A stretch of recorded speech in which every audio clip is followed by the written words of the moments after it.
जिस संभल को सतयुग में सत्यव्रत नगर कहा जाता था, आज उसी संभल में सत्यव्रत नाम फिर से पहचान बना रहा है। संभल की जिस जामा मस्जिद को हरिहर मंदिर बताया जा रहा है, उसी जामा मस्जिद के सामने अब सत्यव्रत पुलिस चौकी की नींव रख दी गई है।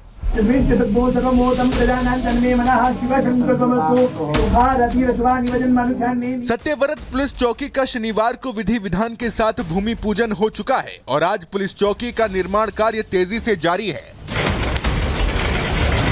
संभल में शाही जामा मस्जिद के सामने बन रही सत्यव्रत पुलिस चौकी का काम तेजी से चल रहा है और आप तस्वीरें देखेंगे कि तमाम जो बाउंड्री है, जो नींव यहां पर खोदी गई थी, कल भूमि पूजन किया गया, उसके बाद तमाम बाउंड्री इस चौकी के आसपास की बना ली गई है।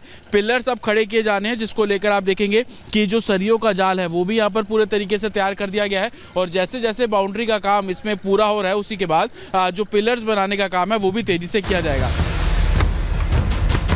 पुलिस चौकी का निर्माण कार्य शुरू हुआ तो संभल में एक बात की चर्चा तेजी से हो रही है कि क्या संभल में सतयुग वाला दौर लौटने जा रहा है।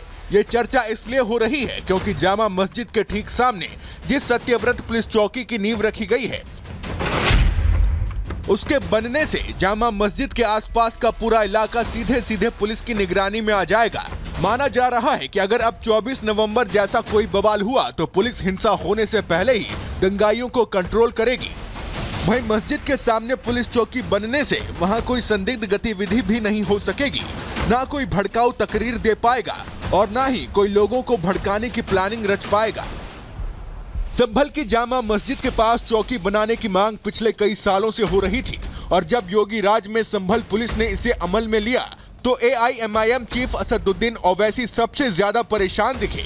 ओवैसी कह रहे हैं कि सरकार के पास किसी और चीज के लिए पैसे नहीं होते, बस पुलिस चौकी और शराब खाने के लिए पैसे होते हैं। डेटा खुद ये कहता है कि मुसलमानों के इलाकों में सबसे कम सरकारी सुविधाएं हैं।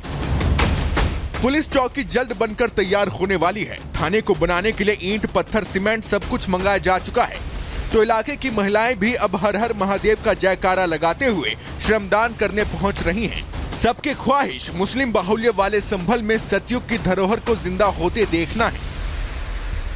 कितनी जरूरी आपको लगती थी यहाँ पे चौकी? बहुत ज्यादा जरूरी लगती थी क्योंकि हम लोग ना अंदर से ऐसा लगता था पता नहीं कब क्या हो जाए। यहाँ पर कुछ पता नहीं चलता, चाहे हिंदू हो चाहे मुसलमान हो, दोनों में से कोई भी झगड़े का कोई भी बुनियाद नहीं होती थी। यहाँ पर संभल में बिना बुनियाद के ही झगड़े हो जाते थे। तो एक्साइटेड भी थी महिलाएं और खुश भी बहुत हो रही हैं कि ये हमें सेफ्टी मिलेगी, हमें इधर आने जाने में भी सुविधा होगी, क्योंकि इधर आने में तो कुछ महिलाएं घबराती थी, कुछ प्रॉब्लम होती थी आने जाने में। तो अब जब यहाँ पे सेफ्टी की इतनी अच्छी व्यवस्था है तो क्यों ना हम खुशी जाहिर करें।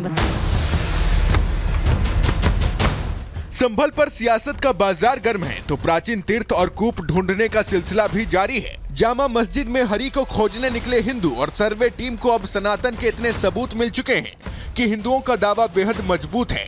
ये साबित हो चुका है कि स्कंद पुराण और हिंदू धर्म ग्रंथों में संभल को लेकर जो बातें कही गई हैं वो 16 आने सच हैं। झूठ तो बाद में संभल की डेमोग्राफी बदलकर फैलाया गया, ये कहकर हिंदुओं को गुमराह किया गया कि संभल मुस्लिम बाहुल्य इलाका है। Bureau report, Republic Bharat. तो संभल में लगातार जो सतयुग है उसकी वापसी हो रही है। हर रोज बड़े खुलासे हो रहे हैं, खुदाई का काम चल रहा है और आज भी बावड़ी की खुदाई का काम चल रहा है। खुदाई का आज 9वां दिन है और हर बार खुदाई में कुछ नई चीजें मिल रही हैं।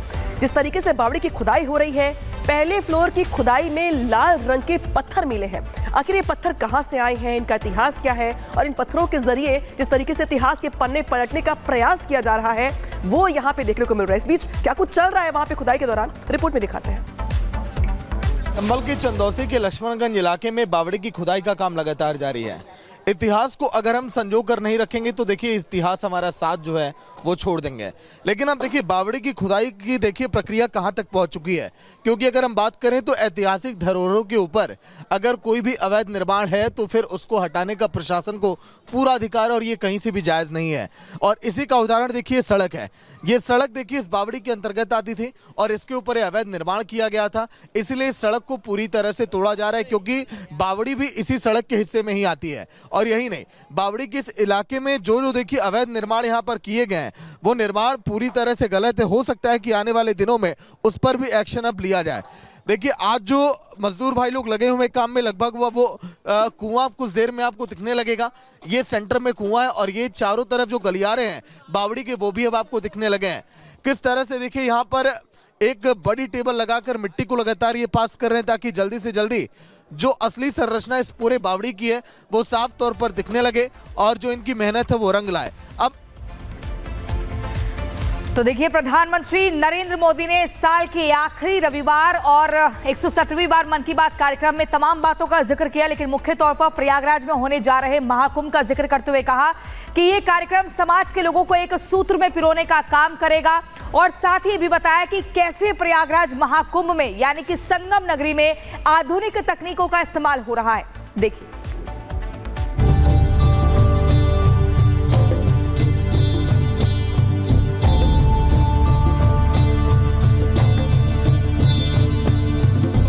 भव्य महाकुंभ, दिव्य महाकुंभ। प्रधानमंत्री नरेंद्र मोदी जब प्रयागराज पहुंचे थे तो वो कुंभ की भव्यता और दिव्यता के साक्षी बने थे। पीएम मोदी ने तमाम परियोजनाओं का शुभारंभ किया था, लेकिन जो अनुभव उन्होंने प्रयागराज महाकुंभ का किया उसका जिक्र पीएम मोदी ने आज साल के आखिरी मन की बात कार्यक्रम के 170वें एपिसोड में किया। इतना विशाल, इतना सुंदर, इतनी भव्यता। साथियों, महाकुंभ की विशेषता केवल इसकी विशालता में ही नहीं है, कुंभ की विशेषता इसकी विविधता में भी है।